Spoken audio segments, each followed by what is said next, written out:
तो हेलो दोस्तों, हमने पिछले एपिसोड में देखा था कि जियोयान और डिंग चेंग युआन का अंडरवर्ल्ड डोमेन के 4 बुजुर्गों से सामना हुआ था। उसके बाद जियोयान 1v3 करता है। उसके बाद मास्टर डिंग चेंग युआन का सामना अंडरवर्ल्ड के सेंट से होता है। तो आइए देखते हैं कि इस एपिसोड में क्या होगा। इससे पहले कि चैनल पे नए हो तो लाइक, शेयर एंड सब्सक्राइब जरूर से कर देना और कमेंट जरूर से कीजिएगा भाई। तो एपिसोड को स्टार्ट करते हैं। काले वस्त्र पहने आदमी कहता है कि कितना घमंडी। तीन अंडरवर्ल्ड के हेवनली सॉवरेन में से नेता, काले वस्त्र पहने एक व्यक्ति भयावह मुस्कान के साथ मुस्कुराया। उसने अपनी स्काइथ उठाई और उसे नीचे गिरा दिया, मानो स्पेस ही चकनाचूर हो गया हो। हजारों फीट की एक स्पेस क्रैक फूट पड़ी, जिससे आकाश और पृथ्वी कांप उठे। Heavenly emperors fire cooling technique प्रकट हुई। हेवनली फ्लेम उसकी मध्य रेखाओं से गरज रही थी। सोर्स एनर्जी जलती हुई प्रतीत हो रही थी। जियोयान ने अपने हाथ में ब्लू फ्लेम रूलर घुमाया और धातु की गड़गड़ाहट के साथ उसने सीधे स्पार्टिकल मार्क को चिकना कर दिया। हेवनली डाओ की शक्ति चीख उठी और उसमें घुल मिल गई और अत्यधिक बल के साथ भेजती हुई वह बूढ़ा आदमी कुछ भी नहीं कर सकता। देखते हैं इस बार तुम कैसे बच निकलते हो। दूर से घोस्ट ईगल की आवाज ठंडी और तीखी थी और उसके शरीर के भीतर विशाल एनर्जी सोर्स प्रचंड था। अगले ही पल हजारों काली चेंज से बनी एक विशाल आर्मी काली ऊर्जा से बाहर निकली। उस सेना से एक भयावह किलिंग इंटेंट प्रकट हो रहा था और ऐसा लग रहा था कि मानो किसी डेमन ने अपना मुंह खोल दिया हो और स्वर्ग और पृथ्वी की सभी चीजों को निगल रहा हो। नेक्रोमैंसर बरियल फॉर्मेशन अनंत इन एनर्जी चारों ओर घूम गई और एक हथेली के आकार की इविल स्पिरिट घोस्ट ईगल के सामने प्रकट हुई, जिसके ऊपर काली लपटें जल रही थी।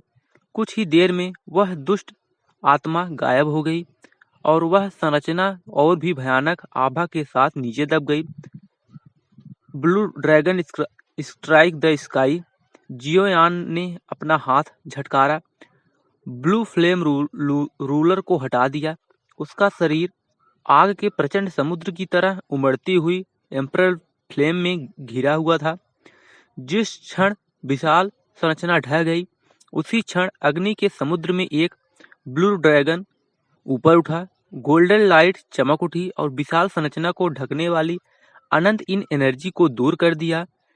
ब्लू ड्रैगन आकाश की ओर गरजा, मानो कोई तेज धार शून्य को चीरती हुई निकल रही हो और एक जोरदार धमाके के साथ विशाल संरचना से टकराया। सिजल 5 एम्परर फ्लेम्स उन्मत्त होकर दहाड़ने लगी। उस विशाल संरचना के हमले का प्रतिरोध करते हुए जियोयान कदम दर कदम आगे बढ़ता गया। उसके हर कदम के साथ भूतबाज घोस्ट ईगल का चेहरा और भी पीला पड़ गया।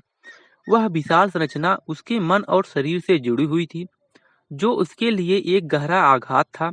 रंबल्स दूसरी ओर काले वस्त्रधारी व्यक्ति, जिसका शरीर ब्लड एनर्जी से उमड़ रहा था, रथ की एक लंबी रिवर में बदल गया। नदी के भीतर काली ऊर्जा उमड़ पड़ी और अनगिनत चेंस गर्जना करती हुई ऊपर की ओर बही और जियोयान को पूरी तरह से अपनी चपेट में ले लिया। रक्त की हर बूंद एक तेज धार की तरह थी, जिससे आकाश और धरती कांप उठे। ब्लू ड्रैगन की भयंकर गर्जना धीरे धीरे कमजोर पड़ गई।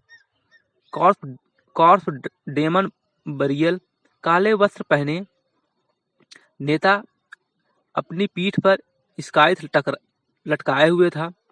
उसकी 10 उंगलियां बिल्कुल सफेद हड्डियों जैसी बाहर निकली हुई थी और उनके सिरों से भयानक रक्त के धब्बे रिस रहे थे।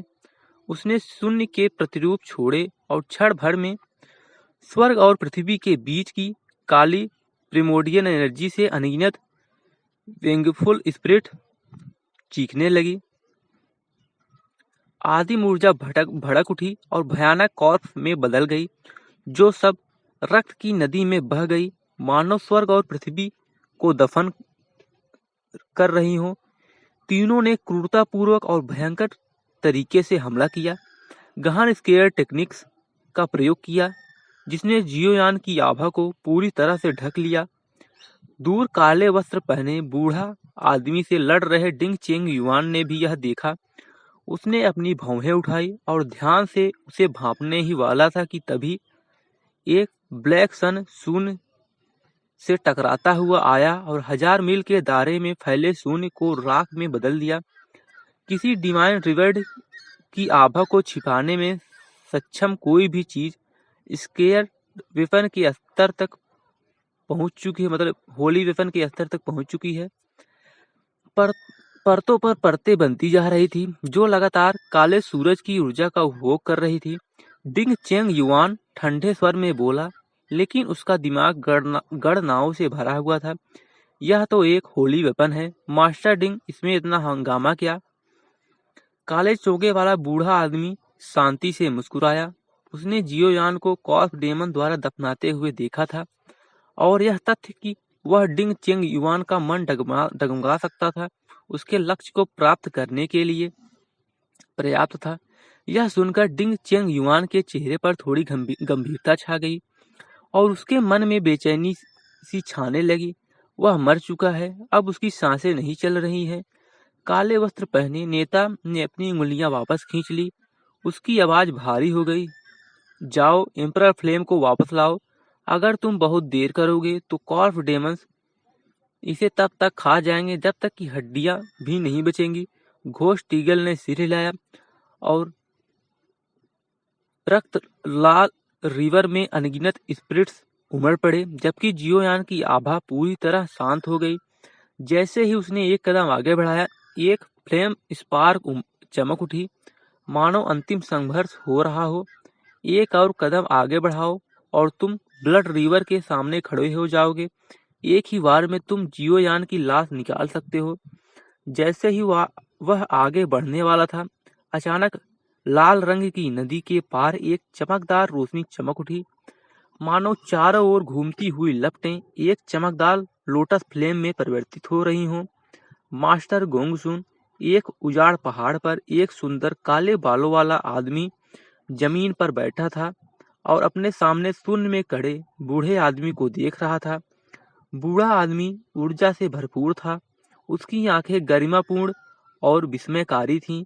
उसके सफेद बाल नीचे गिरे हुए थे, जिससे वह किसी सेज जैसा लग रहा था। वह ऐसे खड़ा था कि मानो वह पूरी दुनिया के साथ एकाकार हो, और उसकी आभा सम्मान का संचार कर रही थी। वास्तव में पूरे लुओकांग डायनेस्टी में केवल आपने महोदय इस पर ध्यान दिया है। वह आदमी थोड़ा मुस्कुराया, खड़ा हुआ और बूढ़े आदमी को प्रणाम किया। बूढ़े व्यक्ति ने उस आदमी को देखा, बहुत देर तक चुप रहा और फिर अंत में बोला, आप अंडरवर्ल्ड से हैं। आप सेंट्रल रीजन में क्या करना चाहते हैं? कृपया मास्टर डिंग को बातचीत के लिए अंडरवर्ल्ड में आमंत्रित करें। उस आदमी ने ऊंची आवाज में जवाब दिया था। ऐसे सर्वोच्च व्यक्ति के सामने पीछे हटने का कोई संकेत नहीं दिखाया। डिंग चेंग युआन मेरा पुराना दोस्त है। तुम उसे गिरफ्तार करने यहाँ आए हो। क्या तुम मेरा अनादर कर रहे हो या लुओकांग डायनेस्टी की अवहेलना कर रहे हो? बूढ़े आदमी ने ठंडी हंसी के साथ कहा, जिससे आकाश और पृथ्वी के बीच हवा और गड़गड़ाहट कांप उठी। गुरुजी, आप मेरी चापलूसी कर रहे हैं। लुओकांग डायनेस्टी एक नाम के अलावा कुछ नहीं है। इसकी आपसे तुलना कैसे हो सकती है? काले बालों वाला आदमी मंद मंद मुस्कुराया। उसे अपने सामने खड़े बूढ़े आदमी की गहरी समझ थी और वह जानता था कि उसके साथ कैसे पेश आना है। पिछले कुछ वर्षों में अंडरवर्ल्ड ने जो कुछ किया है, उसने अन्य लोगों को भी आश्चर्यचकित कर दिया है, लेकिन आपने लुओकांग डायनेस्टी को बहुत कम आंका है। क्या आपको लगता है कि यह केवल एंसेस्ट्रल ड्रैगन सील के कारण ही इतने वर्षों तक सेंट्रल रीजन पर प्रभुत्व बनाए रखने में सक्षम रहा है? बूढ़ा आदमी ऐसे हंसा मानो उसने कोई बहुत बढ़िया चुटकुला सुना हो। क्या लुओ कांग डायनेस्टी में अन्य अदृश्य सुप्रीम सेंट हैं? यह सुनकर उस आदमी की भौहें तन गई। उसके चेहरे पर थोड़ा सा भाव बदल गया। फिर उसने सिर हिलाया और कहा, चूंकि वे बुजुर्ग लोग नहीं आ रहे हैं तो जरूर उनकी कोई चिंता होगी। इस बार जब तक तुम दखल अंदाजी नहीं करोगे सब ठीक हो जाएगा। चुटकुल्ला। बूढ़ा आदमी गुस्से से हंसा और फिर से बोलने ही वाला था कि उस आदमी ने पहले ही कह दिया। ऐसा लगता है कि सेंट ट्रांसफॉर्मेशन सोल फ्लेम का कुछ निशान है। क्या कहा आपने? उस आदमी की बातें सुनकर बूढ़ा आदमी भी जो शांत था चौंक गया। फिर उसकी आंखों में चमक आ गई और वह उस आदमी की तरफ मुड़ा। उसकी सांसें तेज हो गई। उसने लगभग दांत पीसते हुए पूछा, तुम कहाँ हो? मुझे नहीं पता कि यह कहाँ है, लेकिन मैं आपको बता सकता हूँ कि यह प्रकट हुआ है। सोल नर्सिंग एम्परर फ्लेम के साथ आप निश्चित रूप से इसे महसूस कर पाएंगे। वह आदमी मुस्कुराया। बूढ़े व्यक्ति की प्रतिक्रिया से काफी संतुष्ट था। एक मिनट रुको, क्या अंडरवर्ल्ड पूरी दुनिया में एम्परर फ्लेम की तलाश में नहीं भटक रहा है? चूंकि वे जानते हैं कि सेंट ट्रांसफॉर्मेशन सोल फ्लेम प्रकट हुई है तो वे उसे खोजने क्यों नहीं जाते? बूढ़ा आदमी शांत हो गया और उसने अपनी आंखें सिकोड़ ली। अंडरवर्ल्ड को बस आग फ्लेम का एक छोटा सा टुकड़ा चाहिए। बेशक सेल अगर सेंट ट्रांसफॉर्मेशन सोल फ्लेम प्रकट होती है तो यह निश्चित रूप से ग्रेट वर्ल्ड रियलम को हिला देगी। संभवतः अनगिनत सुप्रीम सेंट्स आगे बढ़ेंगे और विभिन्न शक्तियां उस पर उमड़ पड़ेंगी। अंडरवर्ल्ड भी स्वाभाविक रूप से चला जाएगा, लेकिन अंत में इससे कोई फर्क नहीं पड़ता कि वह किसका है। वह आदमी अर्थपूर्ण ढंग से मुस्कुराया। तो फिर कंडीशंस क्या हैं? बूढ़ा आदमी अपने हाथ पीछे करके खड़ा था। उसका चेहरा ठंडा था। अब आप जा सकते हैं। जब होली सोल फ्लेम के लिए प्रतिस्पर्धा करने का समय आएगा तो अंडरवर्ल्ड स्वाभाविक रूप से गुप्त सहायता प्रदान करेगा। उस आदमी ने अभिवादन में अपने हाथ जोड़े। उसकी अभिव्यक्ति मिलनसार थी।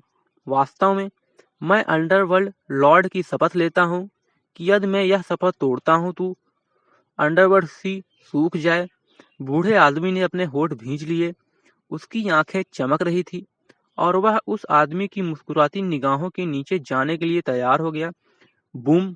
अचानक दूर से एक गगनभेदी गर्जना गूंजी, मानो आकाश के ढहने और धरती के फटने की आवाज हुई। इसके तुरंत बाद आकाश और धरती कांप उठे और असीम फ्लेम्स आकाश में फूट पड़ी जो चारों दिशाओं में फैल गई। 5 रंगों से चमकता हुआ सुंदर फायर लोटस जड़ जैसी रोशनी लिए हुए था। बहुत सुंदर और लगभग पारदर्शी। वह खून लाल नदी पर धीरे से तैर रहा था और अपनी चमकीली सुंदरता दिखा रहा था। अचानक ऐसा लगा जैसे दुनिया शांत हो गई हो और आसपास की डार्क डार्क एनर्जी गायब हो गई हो। दूर लड़ रहे डिंग चेंग युआन और काले कपड़ों वाला बूढ़ा व्यक्ति कुछ महसूस करते हुए, लेकिन तब तक बहुत देर हो चुकी थी। बूम! फायर लोटस के केंद्र से एक शांत आवाज आई और अगले ही पल 5 रंगों की रोशनी पूरी दुनिया में फैल गई। हजारों मील तक का इलाका आग में बदल गया। आग का विशाल एनर्जी वेव तूफान की तरह फैल रहा था। इस दुनिया को बंद करने वाला स्केयर्ड टूल पहले ही टूट चुका था, लेकिन टूटने से पहले उसने विस्फोट का सबसे शक्तिशाली हिस्सा रोक लिया था। इसलिए फायर लोटस की शक्ति केवल लगभग 10,000 मील तक ही फैल सकी। आसमान और धरती कांप उठे। 1 लाख मील दूर लुओ कांग कैपिटल में भी कई बड़े लोग इस झटके को महसूस कर सके। क्या किसी टॉप लेवल मास्टर ने हस्तक्षेप किया? इंपीरियल प्रोटेक्टर यूजी आकाश में उठ गया, पर उसकी पुष्ट किसी ताकत ने रोक दी। राजधानी के फर्स्ट पैलेस की ओर देखते हुए आकाश ड्रैगन फोर्स और डेस्टिनी पावर से भरा था। स्पष्ट संकेत था कि बेहद शक्तिशाली व्यक्ति ने कदम उठाया है। यूजी नीचे उतर गया। ये सब उसकी सीमा से बाहर था। क्या हुआ? भयानक दबाव ने दोनों पुरुषों को कपा दिया। काले बालों वाले व्यक्ति ने अपनी इनर एनर्जी को शांत किया और देखा कि डिंग चेंग युआन अब कहीं बहुत दूर था। यह विस्फोट वास्तव में बहुत शक्तिशाली था। कैपिटल सिटी हमें देख रही है, मैं पहले जा रहा हूँ। वृद्ध ने एक कदम स्पेस को चीरते हुए गायब हो गया। कैपिटल में बहुत सारे पुराने राक्षस जैसे विशेषज्ञ थे जिनसे पंगा लेना बेवकूफी था। काले बालों वाले आदमी ने हैरानी से कहा, क्या यह डिंग चेंग युआन का अंतिम किलर मूव था? और वह भी गायब हो गया। एक अचानक स्पेस डिस्टरबेंस हुई और एक घायल फटे कपड़ों वाला व्यक्ति बाहर गिर पड़ा। काले कपड़ों वाला वृद्ध, उसने दूर देखा जहां एक आकृति खड़ी थी, हाथ अभी भी फायर लोटस फेंकने की मुद्रा में। एम्परर फ्लेम, इतनी ताकत कैसे संभव है? वृद्ध कांप गया। आसपास पहाड़ और नदियां राख में बदल चुकी थी। धरती पिघलकर एक विशाल गड्ढा बन चुकी थी। गर्म हवा दिल दहला देती थी। पास ही डिंग चेंग युआन भी प्रकट हुआ। कमजोर घायल फायर लोटस के फटते ही उसकी सारी डिफेंसिव बैरियर्स टूट गई थी। जियोयान भी बुरी हालत में था। उसने 5 एम्परर फ्लेम्स से बने फायर लोटस की ताकत को कम समझा था। उसे सच में लगा था कि वह मर सकता है। विस्फोट के केंद्र में एक विशाल स्पेस क्रैक खुला था जो बंद होने का नाम नहीं ले रहा था। उसके पास 2 लगभग मरे हुए अंडरवर्ल्ड एल्डर्स गिरे हुए थे। डिंग चेंग युआन का चेहरा सख्त हो गया। वृद्ध के मन में क्रोध भर गया। 3 अंडरवर्ल्ड एल्डर ने एक आदमी को मारने में अपनी सारी शक्ति खो दी थी। अब केवल 2 बचे थे। जियोयान समझ गया, ये उसके 9 शिष्य से जुड़े थे। अचानक काले बालों वाला आदमी वापस आया। तुम अब तक क्यों रुके हो? जो स्काई कैवरिंग स्केयर्ड वेपन था वो टूट चुका है। मास्टर गोंग सुन ने इसे महसूस कर लिया है। बहस के बाद दोनों अंडरवर्ल्ड वाले स्पेस में गायब हो गए। डिंग चेंग युआन ने उन्हें जाने दिया। अंडरवर्ल्ड के तरीके खतरनाक थे। वह अभी जोखिम नहीं ले सकता था। जियोयान निराश था। फायर लोटस के बाद मैं उन्हें मार नहीं पाया। मेरी ताकत अभी भी कम है। डिंग चेंग युआन ने उसे एक हीलिंग सर्कल में बंद कर दिया और कहा, तुम आराम करो, बाकी मैं संभाल लूंगा।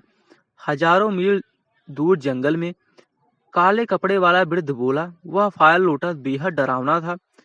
कई एम्परर फ्लेम्स को मिलाने पर इतनी ताकत होगी सोचा नहीं था। कालो बालों वाला आदमी गुस्से में था। वृद्ध ने कहा, अंडरवर्ल्ड में जिन एम्परर फ्लेम्स के सोर्स बचे हैं उनमें से ज्यादातर हमने इकट्ठा कर लिए हैं। अगर हमें ऐसा एल्केमिस्ट मिल जाए तो इन फ्लेम्स को नियंत्रित कर सके तो हम भी ऐसा फायर लोटस बना सकते हैं। उसकी आंखों में चमक आ गई। फायर लोटस की शक्ति याद करते ही उसके होठ मुस्कुरा उठे। तो दोस्तों,